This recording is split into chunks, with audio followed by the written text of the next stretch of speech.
The road to a girls basketball state title ends in Dayton, where today the final 4 teams of each division squared off for a chance at the championship. It's starting in Division 4 for a game featuring 2 familiar local teams. Number 1 ranked Fort Loramie meets number 4 Crestview in the semifinal for the 2nd time in 4 years. Now back in 2021, the Redskins dominated 66-24 en route to head coach Carla Siegel's 3rd state title. So the Knights are looking for revenge to get their first ever state title game. And they've got the momentum early. Off the miss, Maya Etzler with the offensive board out to Ellie Klein for 3. Crestview would decisively out-rebound Loramie in the first half, riding an 11-7 lead after a quarter. Then, after the Skins cut the lead to 2, senior Callie Gregory responds with back-to-back triples. The Knights now with their largest lead of the game, 20-12. But under 2 minutes to play in the half, Loramie moving the rock around the perimeter to Maddie Chateau, who knocks down the triple, helping the Redskins get back within 4 at the break. The second half would be decided by scoring runs. Early in the third, Victoria Mesher grabs her own miss for the putback, part of 10 unanswered, giving Loramie their first lead, 27-23.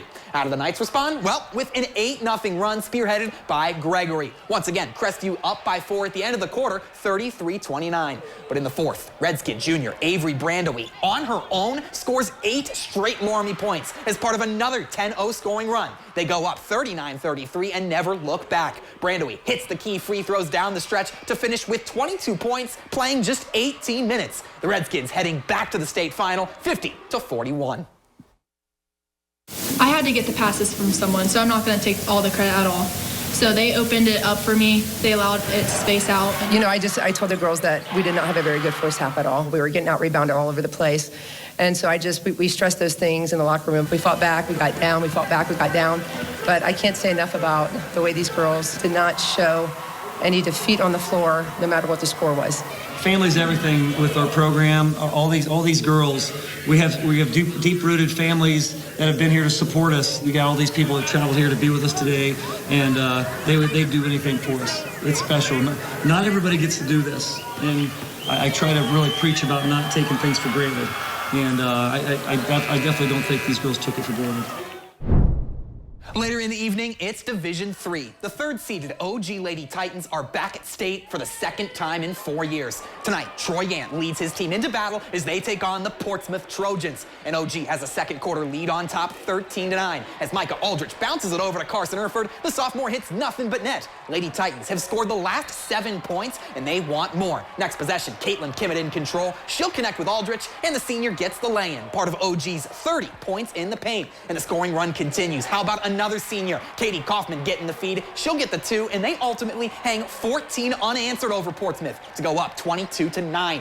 In the third, they continue to tack on more. Erford to Carly Brinkman makes it 24-13 OG. They hold Portsmouth to just 4 points in back-to-back quarters. And the Lady Titans will not be denied. Their first attempt doesn't go, but Olivia Grothaus is right there for the putback. 10 points off the bench for the sophomore, leading her team to the D3 state title game, 47-40. When we were all on the same page, it turned out pretty well. I just think the girls played a great game. Defensively, they were locked in. We got the points when we needed them.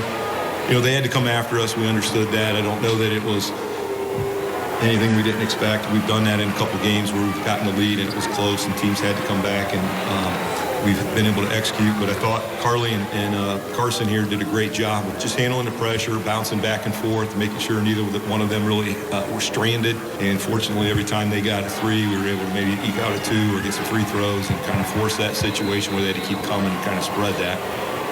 So very proud of the girls, kept their head, and we're moving on.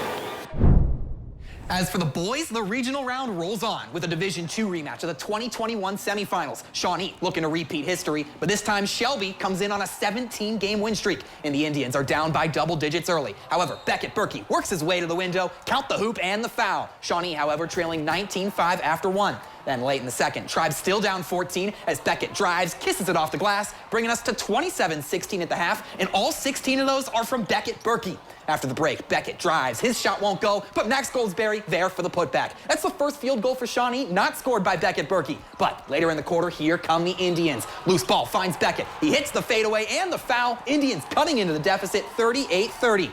To the fourth quarter, down by 7, and you guessed it, Beckett Berkey hits the step-back triple. Shawnee has come all the way back back within 4, 43-39, 5 minutes left on the clock. Down 6, the Indians go back to the hot hand as Beckett hits the baseline jumper. He finished 17 of 32 for 41 points. However, the Indian season comes to an end as they fall 59-50.